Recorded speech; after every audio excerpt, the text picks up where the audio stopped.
I always believed that love would come to me in the form of a man. Growing up, I was taught that one day a handsome face, a warm smile, and a pair of strong hands would sweep me into a future I could call my own. And truthfully, men were good to me. I had dated some, laughed with them, shared meals and silly jokes. They treated me kindly, complimented me, and sometimes even made me feel special. Yet, no matter how good they were, there was always something missing, an emptiness I couldn't explain. I used to tell myself that maybe it was just timing, maybe I hadn't met the right man yet. But deep inside, I felt a quiet ache, like my heart was waiting for something I hadn't yet discovered. That something appeared one warm evening in the most ordinary place, a small coffee shop at the corner of my street. I had gone there to escape the noise of the city, to lose myself in the pages of a book. My eyes were tired, but when I looked up, they landed on her, and suddenly, I was wide awake.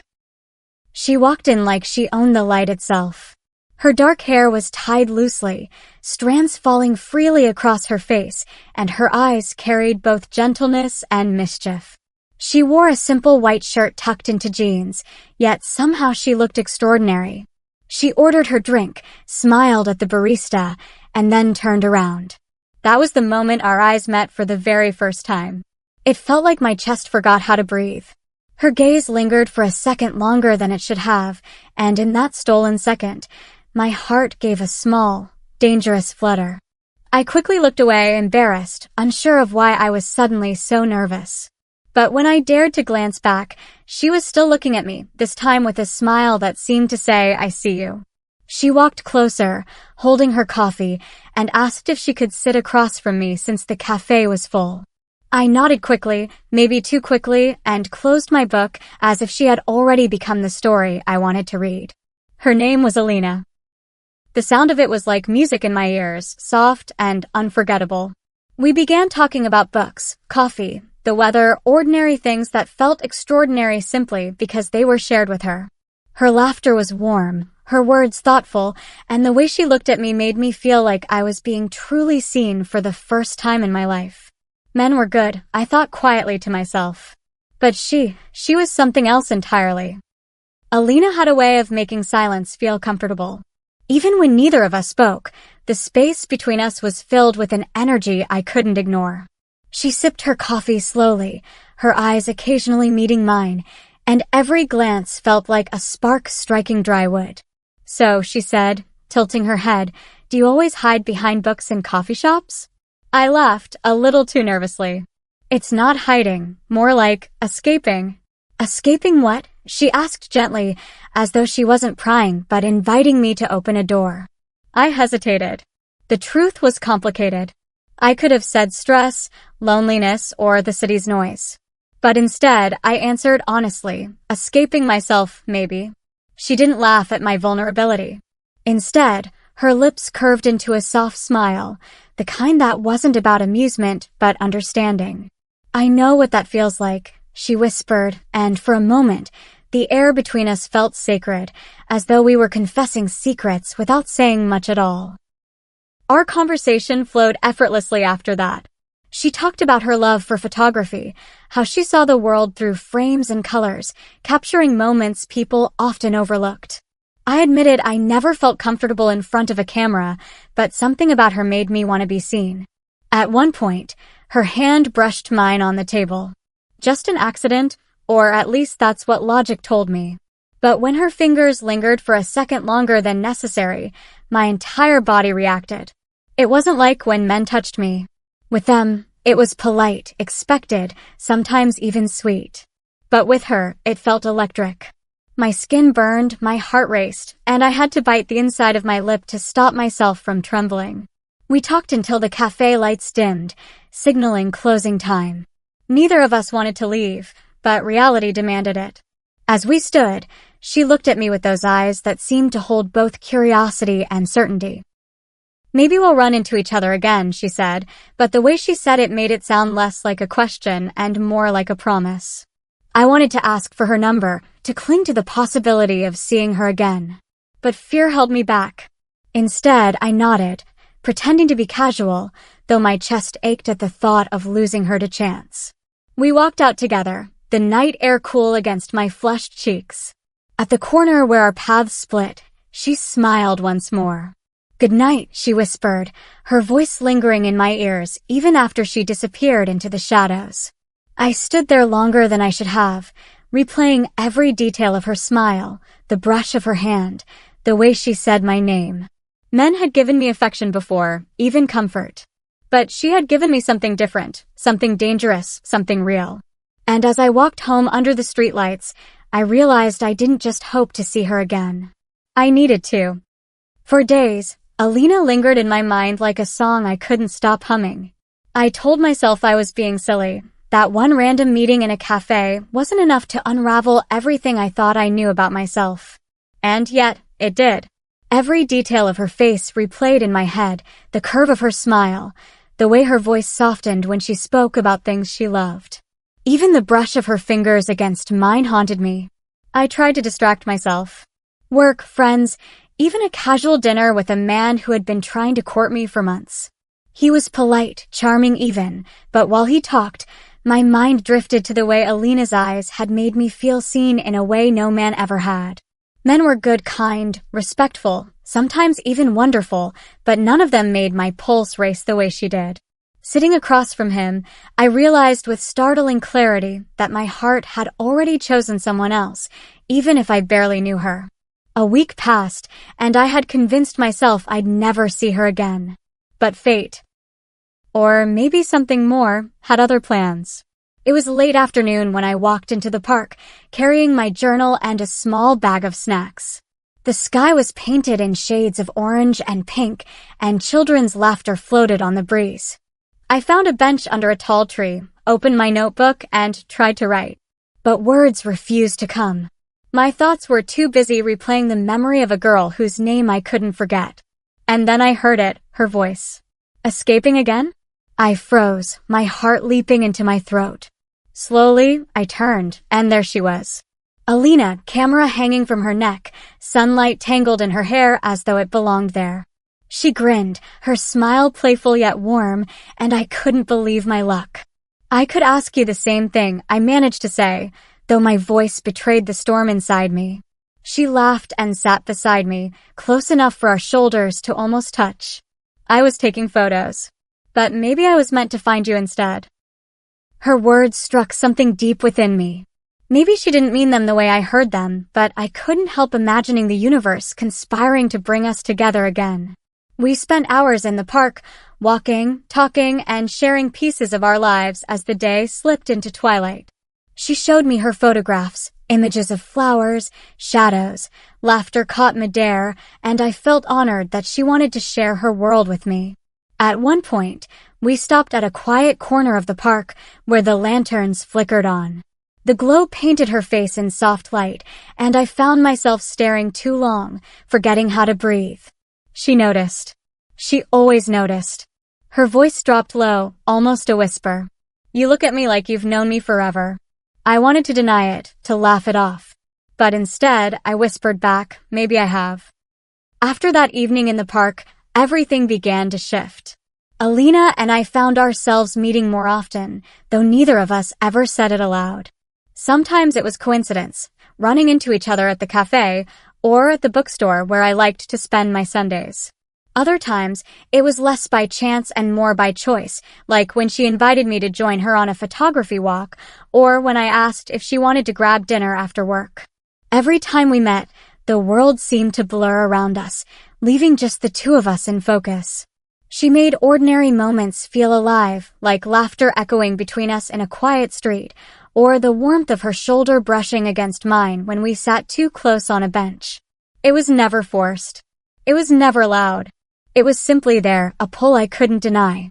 One evening, we sat together on the rooftop of her apartment building, watching the city lights flicker like fallen stars. She handed me a blanket, draped loosely around my shoulders, but as the night grew colder, she shifted closer and pulled it over the both of us. Our sides pressed together, and I could feel the rhythm of her breathing. "You know," she said softly, her eyes fixed on the skyline, "people always say love is about finding the right man. But I've never believed that." My heart skipped. "So, what do you believe?" She turned her head, her gaze meeting mine. I believe love is about finding the right soul. Gender doesn't matter when it's about something deeper. Her words sank into me, and suddenly, everything made sense. All those years of feeling out of place with men, of wondering why something always felt missing, it wasn't because men were wrong. It was because she was right. I didn't know how to answer, so I stayed quiet. But my silence wasn't empty. It was filled with the beating of my heart, the closeness of her body, and the growing awareness that I wanted to kiss her more than I had ever wanted anything before. She must have felt it too. The way her eyes lingered on my lips, the slight pause in her breath, it was all there, written in the spaces between us. But she didn't move closer. And neither did I. We just sat there, wrapped in one blanket, both of us knowing, but neither of us daring to break the fragile moment. When I finally left that night, my chest ached with longing. As I walked home, I whispered to myself what I hadn't yet dared to say out loud: men are good. But she's the one who makes me feel alive. The next time we met, it was raining. Not a heavy downpour, but a soft, steady drizzle that painted the city in silver. I had been walking with my umbrella when I spotted her across the street, standing beneath the awning of a bookstore. She looked up, saw me, and waved with that smile that always melted my composure. Escaping again, she teased as I joined her under the awning, droplets clinging to her hair. Maybe, I replied, smiling back. Though I think you're becoming part of the escape. Her eyes lingered on mine, and for a moment, the rain seemed to hush around us. Then she grabbed my hand suddenly, tugging me toward the bookstore door. Come on, she said, her voice playful. Let's hide from the rain together. Inside, the world grew quiet. The smell of old pages filled the air, and the soft patter of rain against the windows became our background music. We wandered the aisles slowly, brushing past shelves stacked high with stories. At one point, she reached for a book just as I did, our hands colliding on the spine. Neither of us moved away. Instead, her fingers slipped slightly against mine, and I felt that same electric jolt I had felt the first time she touched me. You always have cold hands, she murmured, holding mine a little longer than necessary. And you always notice too much, I whispered back, my heart pounding. Her laugh was quiet, almost shy, and she let go, but not before giving my hand a small squeeze, like a secret left behind. We carried on, flipping through books, talking about our favorites. But the tension was there, thrumming like a violin string between us. When the rain slowed, we decided to walk back out. She didn't open her umbrella. Instead, she tilted her face up toward the drizzle, letting it kiss her cheeks. I love the rain, she said, spinning lightly in it, her laughter echoing. I watched her, completely mesmerized. She looked alive, free, untouchable. And then, without warning, she grabbed my wrist and pulled me into the rain with her. Alina. I laughed, trying to shield my face with my hands. Don't hide, she said, eyes sparkling as water dripped from her lashes. Feel it. Something about the way she said it went deeper than the moment. She wasn't just talking about the rain, she was talking about me, about us, about everything I was afraid to admit. I lowered my hands, letting the rain soak me, and in that instant, she was closer than she'd ever been. Her hand was still on my wrist, her face inches from mine, her breath mingling with mine in the cool air. Time seemed to stop, and for a heartbeat, it felt like the world wanted us to close the space between us. But instead, she let go slowly, smiling as though she already knew. Come on, she whispered, let's get you dry before you catch a cold. And just like that, the moment passed, but the longing only grew stronger. That night after the rain, Alina invited me back to her apartment to warm up. I hesitated for a second, but the truth was I wanted to be near her more than I wanted anything else. The city lights blurred behind us as we climbed the narrow stairs to her place, my heart beating faster with each step. Her apartment was small but cozy, filled with plants and photographs pinned to the walls, snapshots of laughter, sunsets, street corners, and strangers. It felt like stepping into her world, one frame at a time. She tossed me a towel, laughing when I shook my wet hair like a child. "You're hopeless," she teased, but her eyes softened as she watched me. She made tea, and we sat on her couch, wrapped in warm blankets, our legs almost touching. Conversation flowed as easily as it always did, but underneath every word, there was a hum of tension, like something unspoken pressing between us. At one point, she leaned in to show me a photo on her camera. Our shoulders brushed, then our thighs, and the closeness made my pulse race. I could smell her fresh rain and something sweet, maybe vanilla. I turned my head slightly, and suddenly our faces were too close. Neither of us moved away. Her eyes searched mine, and for the first time, I didn't look away. The air was thick with possibility, with all the things we hadn't yet dared to say. My breath caught when she whispered, "You feel it too, don't you?" I couldn't speak, so I just nodded. That was all she needed. Her hand reached up slowly, brushing a strand of wet hair from my cheek. The touch was tender, almost reverent, and I felt my chest tighten with longing.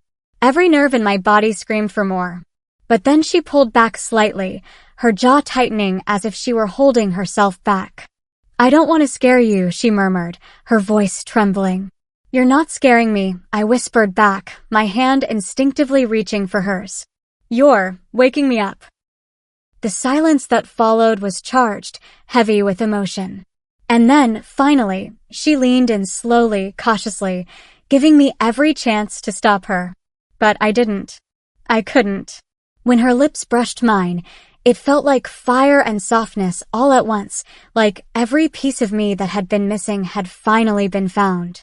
The kiss was gentle at first, testing, but when I leaned closer, it deepened, turning into something that left me trembling. Her hand cupped the back of my neck, pulling me into her warmth, and my fingers curled into the fabric of her shirt as if I could anchor myself to her.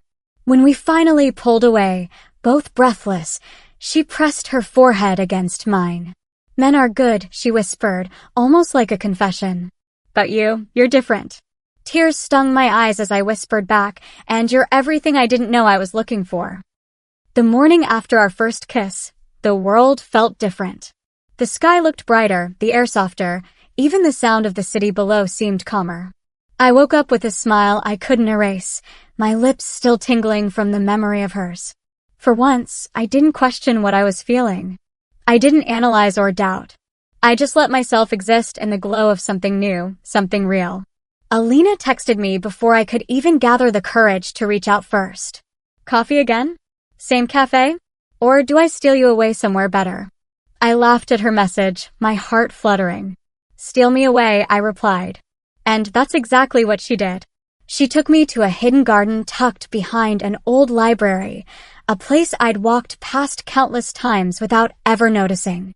Flowers spilled over stone walls, benches sat beneath blooming trees, and the sound of a small fountain filled the air.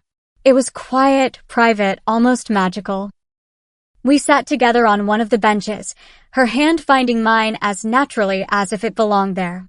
She didn't let go the entire afternoon. Sometimes we talked, sometimes we sat in silence, but the silence was never empty, it was full, alive, humming with the certainty of something we both wanted to protect. At one point, she leaned her head on my shoulder, her voice barely above a whisper. "I've never felt like this with anyone." I swallowed hard, my heart racing. "Neither have I." Her fingers tightened around mine, and I realized how natural it felt to be with her, how nothing about it seemed wrong despite what the world might say. With men, I had always felt like I was performing, smiling, laughing, pretending to feel sparks that never really came. With Alina, there was no pretending. Every smile, every touch, every heartbeat, it was all real. We stayed there until the sun began to set, the garden glowing golden around us. When we finally left, she walked me home, refusing to let go of my hand even as we passed strangers on the street. For the first time, I didn't care who saw us. I wanted the whole world to know. At my door, she hesitated, her eyes searching mine. "I don't want to rush you," she said softly. "But I want you to know. I'm not going anywhere." The promise in her words filled me with warmth. I leaned forward and kissed her again, right there in the quiet of the evening, not caring who might notice. It was softer than the first kiss, but no less powerful. It was the kind of kiss that told me this wasn't just a fleeting moment. This was the beginning of something bigger, something that had been waiting for me all along. As I pulled back, breathless and smiling, I whispered the truth that had been growing inside me since the day I met her. Men are good. But you're the love I was meant to find. Loving Alina became the easiest thing I had ever done. Days turned into weeks and weeks into months, yet every moment with her still carried the spark of the first. She slipped into my life like she had always belonged there, filling the empty spaces I hadn't even realized were waiting for her. We built a rhythm together. Morning coffees where she teased me for being half asleep, late-night walks when the world was quiet, afternoons spent sprawled on her couch with books and laughter. She captured me in her photographs, sometimes candid, sometimes posed, but always with the same look in her eyes, as if she saw beauty in me I had never been able to see myself. Of course, the world wasn't always kind. People stared when we held hands in public. Some whispered. A few friends questioned me, asked if I was sure, reminded me of all the men who had been good to me before. I simply smiled and told them the truth. Men had been good, yes, but Alina was more than good. She was everything. One evening, we returned to that hidden garden behind the library, the place where our love had first taken root. The fountain trickled softly, flowers swayed in the breeze, and the golden light of sunset painted her face in a glow that stole my breath. I want to tell you something, she said, her voice low, almost nervous. I turned toward her, brushing a strand of hair from her cheek. What is it? Her eyes softened, and for once, the playful mischief I often saw in them was replaced with something more vulnerable. I love you, she whispered, the words trembling but true. My chest tightened, tears stinging my eyes. I had never been so sure of anything in my life. I love you too, I breathed, and the relief on her face made my heart ache with joy. She pulled me into her arms, and we kissed, not with hesitation this time, but with certainty, with the knowledge that this was where we belonged. Her lips tasted of forever, her embrace felt like home, and for the first time in years, I stopped running from myself. In that garden, with her hand in mine and her love wrapped around me like sunlight, I finally understood what it meant to find the right soul. Men were good, yes. They had given me kindness, laughter, moments of comfort. But they could never give me this. Because she was the one who made my heart race and my spirit settle all at once. She was the one who turned ordinary days into poetry, who saw me, truly saw me, and loved me anyway. And so, as the sky deepened into twilight, I whispered the truth that had become the story of my life. Men are good, but she is my forever.